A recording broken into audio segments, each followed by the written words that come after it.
जय माता की दोस्तों। माता रानी की कृपा और आपके पूरे परिवार सदा और सर्वदा बनी रहे दोस्तों। पद्मिनी एकादशी की हार्दिक शुभकामनाएं दोस्तों।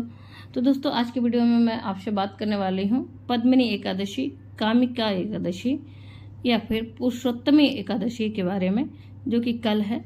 तो दोस्तों आज के वीडियो की जानकारी बहुत ही खास है और साथ ही इसकी कथा क्या है, इसका महात्मा क्या है दोस्तों, और इसे क्यों करना ज़रूरी है, इस विषय पर भी मैं आज की वीडियो में बात करूंगी।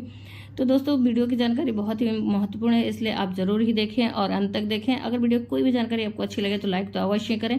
आप मेरे चैनल पर नए हैं तो मेरे चैनल को सब्सक्राइब करें, बेल नोटिफिकेशन अवश्य ही दबाएं, जिससे आने वाली वीडियो आपको समझ प्राप्त हो सके दोस्तों। और कोई भी प्रश्न हो या सुझाव हो तो आप कमेंट बॉक्स में लिख सकते हैं। और मेरे वीडियो को अगर आपको उपयोगी लगे तो अपने फ्रेंड्स और फैमिली में ज़्यादा से ज़्यादा शेयर भी करें दोस्तों। तो दोस्तों चलिए हम लोग बात करते हैं पद्मिनी एकादशी के बारे में। वैसे तो हमारे संस्कृत में अनेक व्रत हैं, लेकिन साक्षात भगवान को बस में करने वाला एकमात्र व्रत है एकादशी व्रत। क्योंकि यह व्रत भगवान को अत्यधिक प्रिय है, इसलिए हमारे आचार्यगण जो हैं इसे माधव तिथि भी कहते हैं। वैसे तो प्रत्येक वर्ष में 24 एकादशियां होती हैं, लेकिन जब अधिक मास आता है तो 2 एकादशी और बढ़ जाती है, अर्थात तब इनकी संख्या बढ़कर 26 हो जाती है। और आज हम श्रावण या पुरुषोत्तम मास में आने वाली जो पद्मिनी एकादशी है, जो कल है, के विषय में चर्चा करेंगे। एक बार युधिष्ठिर महाराज ने श्री कृष्ण जी से पूछा, हे जनार्दन, पुरुषोत्तम मास या अधिक मास में पड़ने वाली एकादशी का जो नाम क्या है और इस एकादशी का पालन कैसे किया जाता है और इससे प्राप्त होने वाली फल का कृपया करके आप विस्तार से वर्णन करें। यह सुनकर भगवान श्री कृष्ण ने कहा, हे राजन, इस पवित्र एकादशी का नाम पद्मिनी एकादशी है। जो भी इस व्रत को करता है, धारण करता है, वह भगवान को प्राप्त करता है, भगवत धाम को प्राप्त करता है और उसे वैकुंठ की प्राप्ति होती है दोस्तों। इसके पालन से सभी पापों का नाश हो जाता है।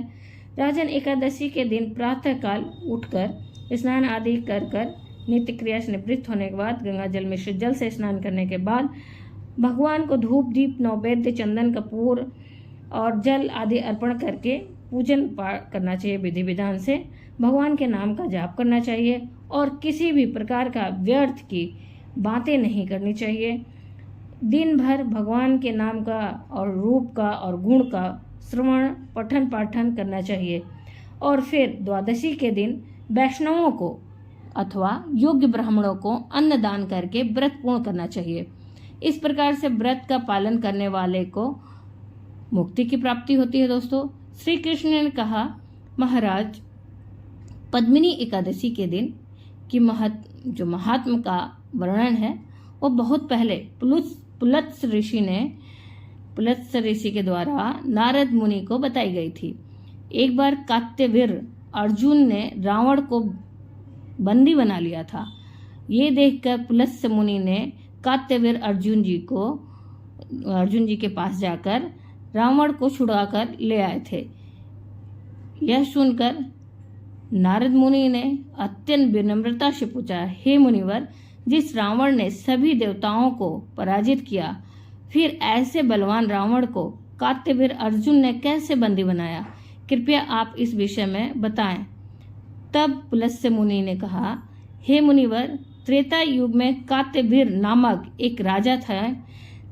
महिष्मतिपुरी उनका राजधानी था और उनकी सहस्त्र रानियां थीं, परंतु राज्य ठीक प्रकार से संभालने वाला ऐसा कोई भी एक पुत्र उनके पास नहीं था। राजा ने सभी व्रतों का पालन किया था, साधुओं की सेवा की थी, फिर भी उसे पुत्र की प्राप्ति नहीं हो रही थी। अपने राज्य की सारी जिम्मेदारी तब वह अपने प्रधानमंत्री को सौंपकर वन में चला गया। राजभवन छोड़ते समय उनकी रानी पद्मिनी ने उन्हें देखा, जो इक्ष्वाकु वंश के राजा हरिश्चंद्र की पुत्री थी। अपने पति को जाता हुआ देखकर उसने अपने गहनों का त्याग किया और अपने पति के साथ मंदार पर्वत पर चली गई।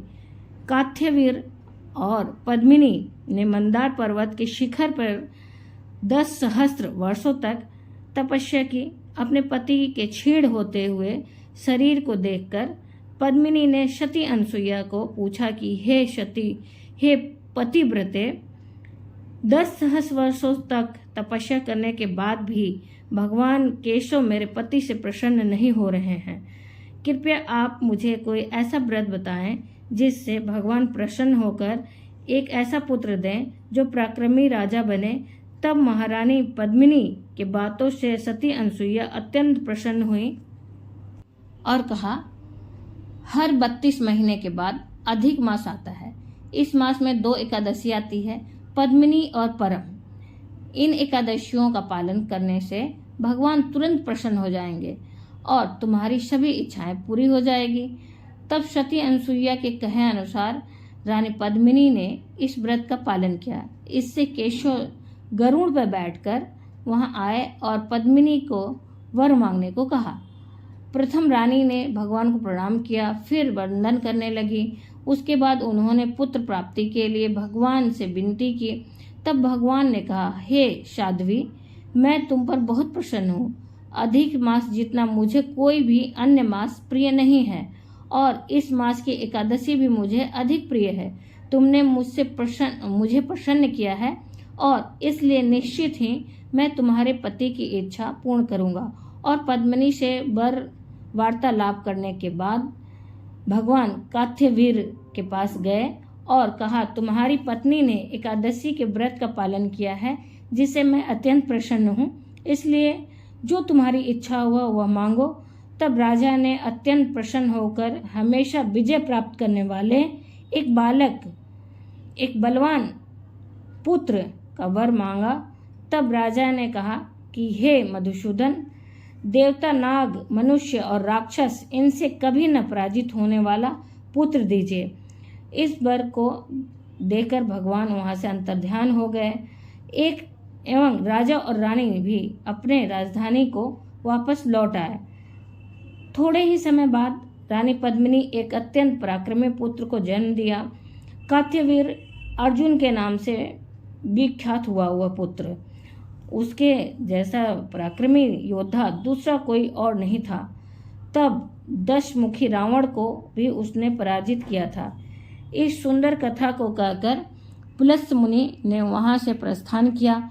तब भगवान श्री कृष्ण ने कहा, हे अनघ, मैंने आपको अधिक मास में आने वाली पद्मिनी एकादशी का महात्म्य कहा और जो कोई भी इसका पालन करता है उसे निश्चय ही वैकुंठ की प्राप्ति हो जाती है।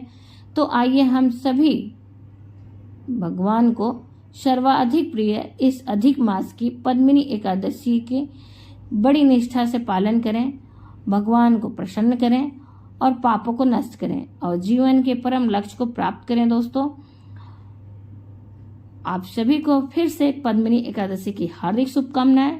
तो दोस्तों, उम्मीद करते हैं इस वीडियो की पद्मिनी एकादशी की कहानी आपको अच्छी और उपयोगी लगी होगी और जो हमारे शास्त्रों में वर्णित है उसी अनुसार मैंने ये कथा बताई आपको। उम्मीद करते हैं ये कथा आपको उपयोगी लगी होगी। तो दोस्तों, अगर उपयोगी और अच्छी लगी तो लाइक तो अवश्य ही करिए, क्योंकि बहुत सारे जो नॉलेज की चीज़ें हैं कई जगह से इकट्ठा करने में हम लोगों को भी मेहनत लगता है, लेकिन यदि आप एक लाइक करते हैं तो उससे हमें एनर्जी मिलती है, ऊर्जा मिलता है दोस्तों। और उपयोगी है तो अपने फ्रेंड्स और फैमिली में ज़्यादा से ज़्यादा शेयर भी करें। आप मेरे चैनल पर नए हैं तो मेरे चैनल को सब्सक्राइब करें, बेल नोटिफिकेशन अवश्य ही दबाएं जिससे आने वाले वीडियो आपको समय से प्राप्त हो सके। दोस्तों, फिर मिलते हैं एक नई जानकारी के साथ नए वीडियो में। अभी हम लोग हरितालिका की जो कहा जाए कि हरियाली तीज है या हरितालिका तीज है, उसकी कथा को आने वाली वीडियो में जानेंगे। तब तक के लिए धन्यवाद दोस्तों। जय माता की, माता रानी की कृपा आप और आपके पूरे परिवार सदा सर्वदा बनी रहे। दोस्तों, फिर मिलते हैं एक नई जानकारी के साथ नए वीडियो में।